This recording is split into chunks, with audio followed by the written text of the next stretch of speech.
जब किसी की हंसी किसी और की बेचैनी बन जाए तो समझिए वहाँ सिर्फ जलन नहीं, इश्क की दस्तक है। यह जख्मी इश्क जहाँ खामोशी एक मोहब्बत की साजिश है। रुद्र ने हंसते हुए अनवी को छेड़ा। अरे अरे, इतना क्यों क्रोधित हो रही हो? मेरा भाई कितना भाग्यशाली है कि उसे तुम्हारी जैसी व्यक्तिगत सचिव मिली है जो उसके लिए भोजन भी बनाएगी। रुद्र की यह टिप्पणी अनवी को बिल्कुल रास नहीं आई। उसे लगा जैसे रुद्र जानबूझकर उसे चिढ़ाने का प्रयास कर रहा था। क्रोध से भरी हुई और आंखों में हल्के आंसू लिए हुए अनवी ने कहा, तुम यहाँ से चले जाओ, मुझे तुमसे किसी प्रकार की कोई बात नहीं करनी है। रुद्र ने तत्काल यह भाप लिया कि अनवी वास्तव में विचलित थी। उसने अपनी मजाक भरी बातें रोक दी और कहा, ठीक है मैं जा रहा हूँ, परंतु एक तत्व पर विचार करो। मेरी भ्राता ने कभी किसी से अपने लिए भोजन बनाने का आग्रह नहीं किया। तुम प्रथम हो जिसने ऐसा किया है।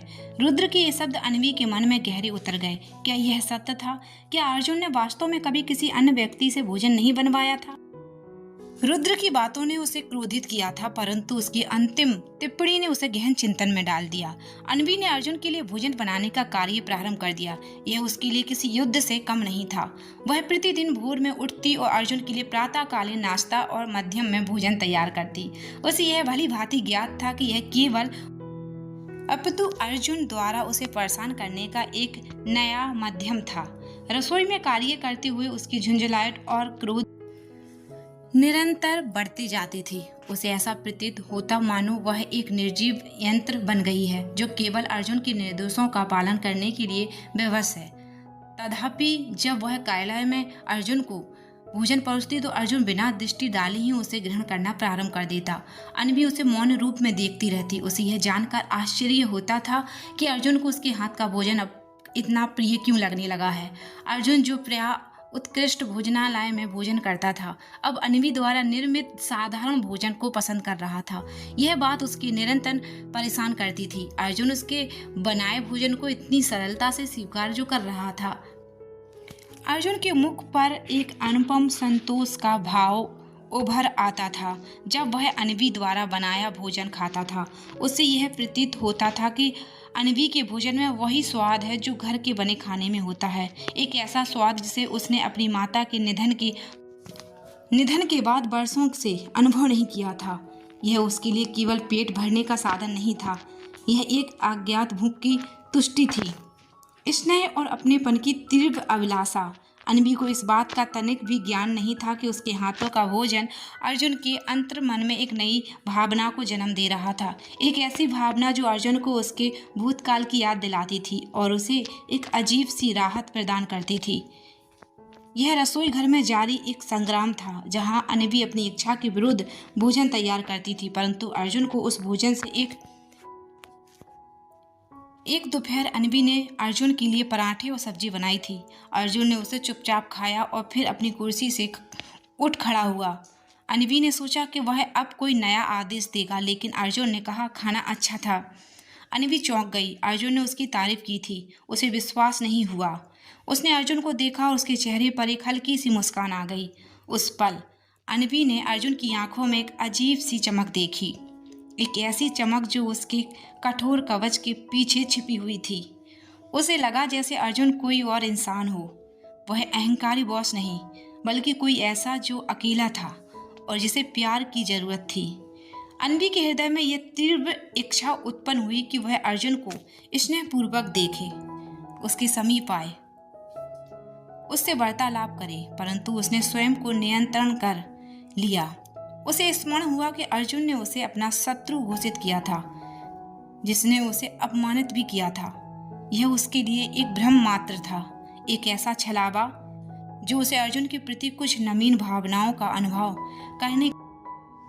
उसे इस बात का किंचित मात्र भी ज्ञान नहीं था कि अर्जुन का यह अनुराग केवल भोजन तक ही सीमित नहीं था, अपितु वह अनवी की ओर खिंचता जा रहा था। और अनवी भी अनजाने में ही सही उसके प्रति कुछ विशेष अनुभव कर रही थी, जिसकी पहचान वह स्वयं भी नहीं कर पा रही थी। रुद्र अर्जुन और अनवी के मध्य बढ़ रही इस निकटता को सूक्ष्मता से देख रहा था और यह सब उसे अत्यंत भा रहा था। वह इस तत्व से अवगत था कि अर्जुन को अनवी की आवश्यकता थी और वह यह भी जानता था कि अनवी में वह सामर्थ्य था जो अर्जुन के स्वभाव में परिवर्तन ला सकती है। रुद्र ने अपनी भाभी की खोज आरंभ कर दी थी और उसे दृढ़ विश्वास था कि अनवी ही वह उपयुक्त युवती हो सकती है। रुद्रप्रयाग कार्यालय आता और अनवी को भाभी, क्या भाभी, भाभी ने आज क्या बनाया है, मुझे भी खिलाओ। रुद्र अर्जुन के सामने मजाक करता।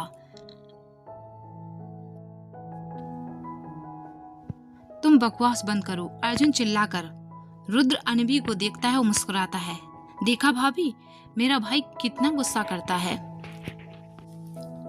अनवी को रुद्र का यह मजाक कभी कभी पसंद आ जाता था, लेकिन कभी कभी उसे गुस्सा भी आता था। रुद्र ने यह भी देखा था कि अनवी अपने परिवार से कुछ छुपा रही थी। उसने अनवी के गांव का नाम शारदा भी सुना था और उसे लगा कि यह नाम कहीं सुना हुआ है।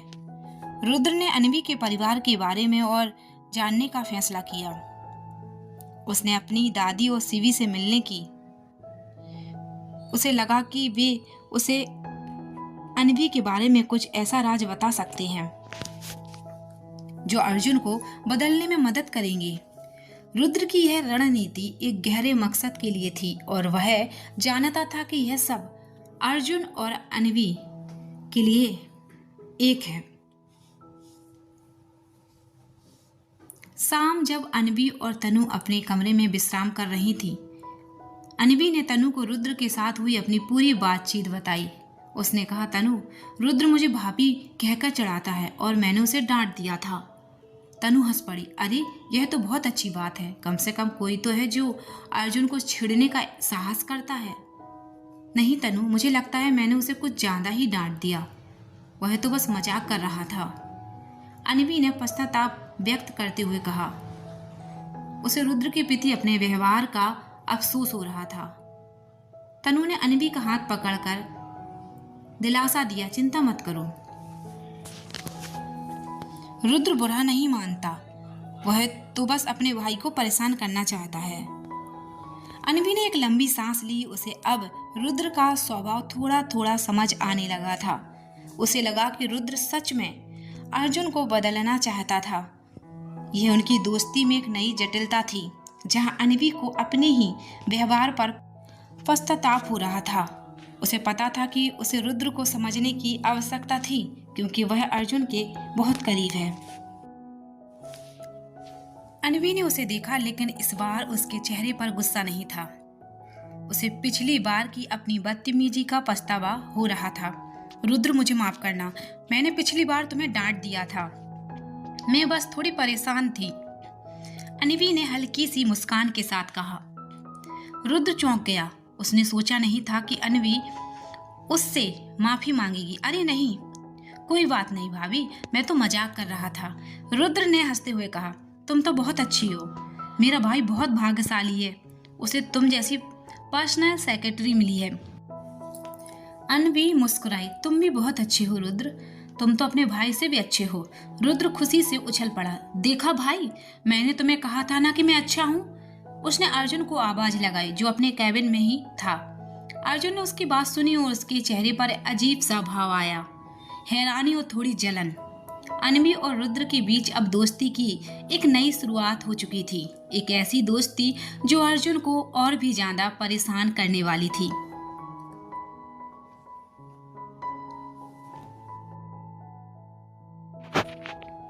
रुद्र और अनवी की दोस्ती हर दिन के साथ गहरी होती जा रही थी। रुद्र अक्सर अनवी के पास आता, उससे बातें करता, उसे दफ्तर के बारे में बताता और कभी कभी उसे चाय कॉफी भी पिलाता। अनवी को रुद्र का साथ अच्छा लगने लगता, क्योंकि वह उसे अर्जुन के सख्त व्यवहार से थोड़ी राहत देता था। लेकिन अर्जुन यह सब देखता रहता था। उसकी आंखों में एक अनदेखी जलन की आग जल रही थी। उसे यह बात पसंद नहीं थी कि रुद्र अनवी के इतने करीब आ रहा था। उसे अनवी और रुद्र की हंसी, उनकी बातें, सब कुछ परेशान करता था। वह अपने कैबिन में बैठा रहता, फाइलों में व्यस्त होने का नाटक करता, लेकिन उसकी आंखें बार बार अनवी या रुद्र पर टिकी जाती थीं। अर्जुन को खुद पर गुस्सा आता था कि वह क्यों अनवी के बारे में इतना सोच रहा था। उसे तो उसे परेशान करना था। उसे अपनी जगह दिखानी थी, लेकिन अनवी और रुद्र की बढ़ती दोस्ती उसे बेचैन कर रही थी। उसे लगा जैसे कोई उसकी चीज छिन रहा हो, भले ही वह अनवी को अपनी चीज नहीं मानता हो। यह अर्जुन की अंदरूनी जलन थी, एक ऐसी भावना जिसे वह स्वीकार नहीं कर पा रहा था, लेकिन जो उसके गुस्से को बढ़ा रही थी, उसे इस बात का बिल्कुल अंदाजा नहीं था कि यह जलन ही उसे अनवी की और करीब ले आएगी और उसके व्यवहार में अनजाने में बदलाव लाएगी। एक सुबह अर्जुन ने अनवी को अपने कैबिन में बुलाया। अनवी, तुम्हें मेरे साथ कल एक शहर से बाहर मीटिंग में जाना है। अर्जुन ने बिना किसी भूमिका के कहा। अनवी चौंक गई। क्या, शहर से बाहर? सर, मैं कैसे जा सकती हूँ? मेरा परिवार। यह एक जरूरी मीटिंग है और तुम्हें मेरे साथ होना चाहिए। यह तुम्हारी नौकरी का हिस्सा है, अर्जुन ने रूखे स्वर में कहा। और अगर तुम नहीं गई तो तुम जानती हो क्या होगा? अनवी को गुस्सा आया, लेकिन उसे पता था कि उसके पास कोई और रास्ता नहीं था। वह अर्जुन का एक नया आदेश था, उसे और परेशान करने का। उसे अपने परिवार की चिंता होने लगी। वह उन्हें क्या बताएगी? उसे लगा कि यह एक नई परेशानी थी जो उसकी जिंदगी में आ गई थी। ठीक है सर, अनवी ने निराश होकर कहा। अर्जुन ने उसे एक फाइल दी। यह मीटिंग की सारी जानकारी है, इसे तैयार करो, हम कल सुबह 8 बजे निकलेंगे। अनवी फाइल लेकर केबिन से बाहर निकल गई। उसके मन में एक बड़ा तूफान चल रहा था। उसे समझ नहीं आ रहा था कि वह इस नई चुनौती का सामना कैसे करेगी।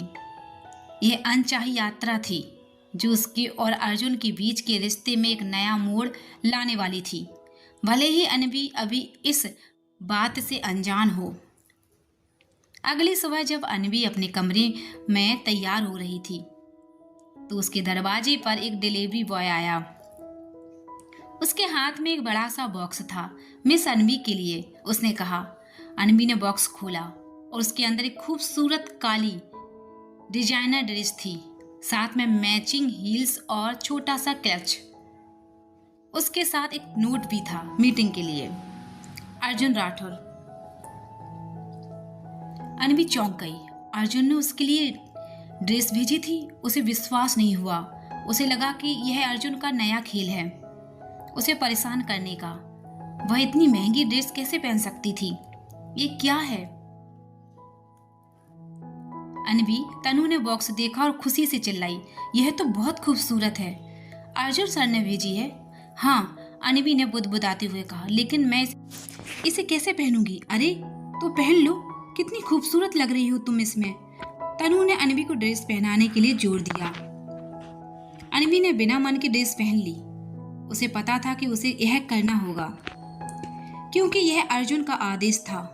जब उसने ड्रेस पहनी तो वो खुद पर विश्वास नहीं कर पाई। वह इतनी अलग लग रही थी, इतनी खूबसूरत। यह अचानक बदलाव था, एक ऐसा बदलाव जो अनवी को खुद भी हैरान कर रहा था। जब अनवी दफ्तर पहुंची तो उसकी काली ड्रेस में उसका नया रूप देखकर सभी हैरान रह गए। दफ्तर के सभी कर्मचारियों की नजर उस पर टिक गई। वह इतनी खूबसूरत लग रही थी कि कोई भी अपनी आंखें उससे हटा नहीं पा रहा था।